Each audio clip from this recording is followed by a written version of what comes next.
अजीमुल बरकत की दरसगाह से जो पढ़ के निकला वो वली बना।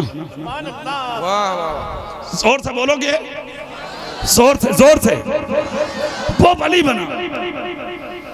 आला हजरत अजीमुल बरकत के पास 4 मौलाना लोग आए रामपुर से मिलने के लिए। 4 जैसे ही दरवाजे के करीब खड़े हुए देखा तो इधर से दरसगाह से बच्चे निकल रहे थे पढ़ के, तो सबकी आंख में आंसू थे। हाँ, माफी चाहता हूं मैं, उलमा मेरे सर के ताज हैं, मगर एक जुमला सुनिए आप। क्या मिजाज था बरेली की दरसगाह का। आज तो शागिर्द सामने है, कोई खौफ ही नहीं। 20-20 हजार के मोबाइल तालिबे इल्मी के जमाने में,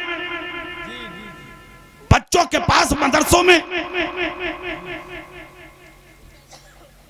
अजीब माहौल बना रखा है। बरकतें खत्म हो गई, तालीम का मेयार खत्म हो गया, तकद्दुस तालीम का खत्म हो गया। तालीम देखना है तो आओ आला हजरत के हुजरे में। जोर से बोलो भाई, दिल से बोल के दिखाइए। बच्चे पढ़ के निकल रहे हैं बाहर, सबकी आंख में आंसू। इधर रामपुर मुरादाबाद के कुछ उलमा पहुंचे, 4 लोग हैं। देखा तो बच्चे रोते हुए आ रहे हैं, हाथ बांध कर खड़े हो गए। सबके पीछे आला हजरत भी रोते हुए आ रहे हैं। जोर से बोलिए। चारों उलमा ने सलाम किया, आला हजरत ने अंदर किया। अच्छा, अखलाक कितना लाजवाब था आला हजरत का। हाँ, अपनी मसलत पे बैठाए। आज तो हाफिज जी अपनी मसलत सुनने तैयार नहीं है। कारी साहब, मौलाना साहब और मुफ्ती साहब का तो पूछो ही मत।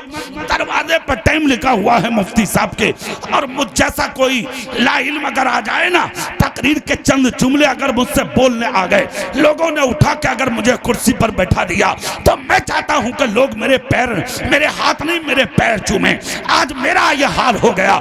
किस मंजिल को हमारे नफ्स पहुंच चुके। क्या शांति बरेली के आला हजरत की। जोर से अपनी मसनद पर बैठाया। चारों जो उलमा आए थे, सबकी आंख से आंसू निकल पड़े। सबने कहा हुजूर, बाकी बातें तो बाद में होंगी, सरकार रोने की वजह समझ सकते। कहा मत पूछो। कहा नहीं सरकार बता दीजिए। बच्चे भी रो रहे हैं, आप भी रो रहे हैं, हुजूर क्या वजह है रोने की। इतना जब कहा तो आला हजरत और भी ज्यादा रोने लगे। हिचकी बंद गई। आपने अपना रुमाल हाथ में लिया, अपना चेहरा साफ करके कहा बात मत बढ़ाओ, बस खामोश हो जाओ। कहा नहीं हुजूर, बताना होगा। क्यों रो रहे हैं तलबा, क्यों रो रहे हैं आप। अब आला हजरत का जुमला देखें। आला हजरत बोले, मौलाना साहब क्यों ना रोऊं मैं, और क्यों ना रोए बच्चे।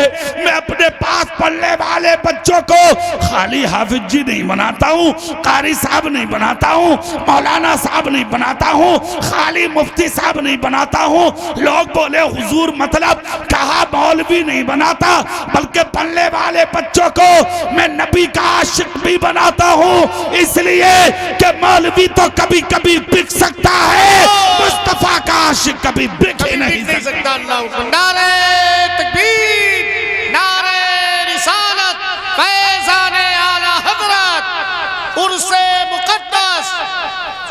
उसी जमाने में ये है आला हजरत।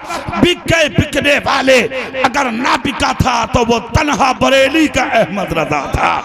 अल्लाह अल्लाह। उसी जमाने में तक़वियतुल ईमान लिखी गई, हिफ्ज़ुल ईमान लिखी गई, तहज़ीरुन नास लिखी गई। महमूदुल हसन देवबंदी ने 26वें पारे में कुरान पाक के मेरे नबी को गुनाहगार कहा। अशरफ अली थानवी ने मेरे सरकार को खताकार कहा। मगर ये शान है मेरे आला हजरत की।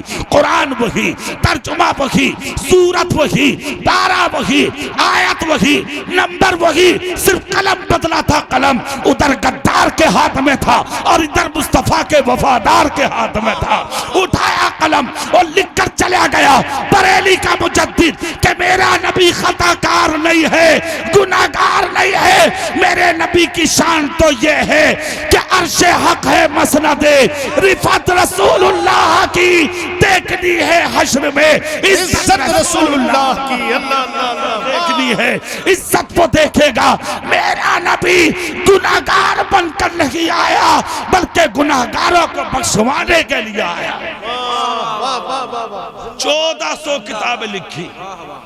1857 पर मुल्क हिंदुस्तान के सीने पर इश्क रसूल का पंजा गाड़ने वाले का नाम इमाम अहमद रजा है।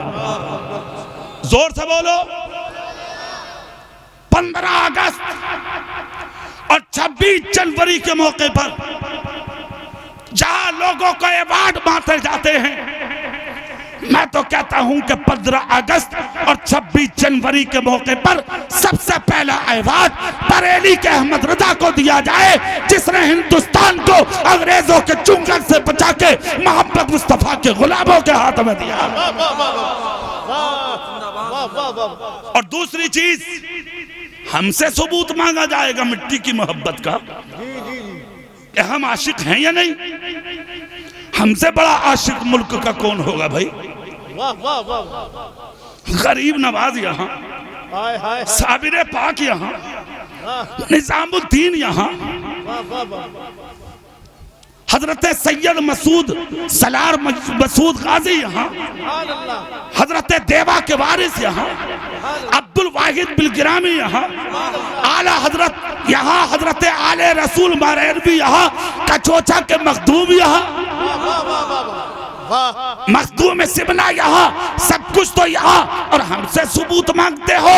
एक जुमला दे रहा हूँ, 26 जनवरी के मौके पर सीने की तख्तियों पर कंधा करके ले जाओ। पाकिस्तान की सरजमीन पर कुरान पढ़ने वाले रहते हैं, हदीस पढ़ने वाले रहते हैं, मुसलमान रहते हैं, मोमिन रहते हैं। उसी पाकिस्तान में हिंदुस्तान से भी मुसलमान, वहाँ भी मुसलमान रहते हैं। इस्लामी रिश्ते से वो हमारे भाई हैं, इसमें कोई शक नहीं है। मगर उसी पाकिस्तान का रहने वाला कोई भी मुसलमान हिंदुस्तान की अगर एक बालिश जमीन छीनने की कोशिश करेगा तो हम हिंदुस्तान के मुसलमान उसका उठता हुआ हाथ तो काट सकते हैं, मगर हिंदुस्तान की उसे जमीन नहीं दे सकते।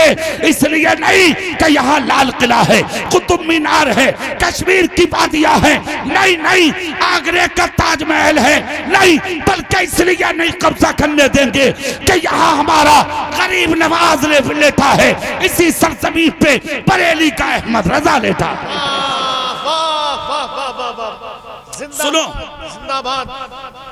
जो मुसलमान होगा वो हिंदुस्तान का बागी नहीं हो सकता। हाथ उठा के बोलो सुभान अल्लाह, जोर से ताकत से बोलो।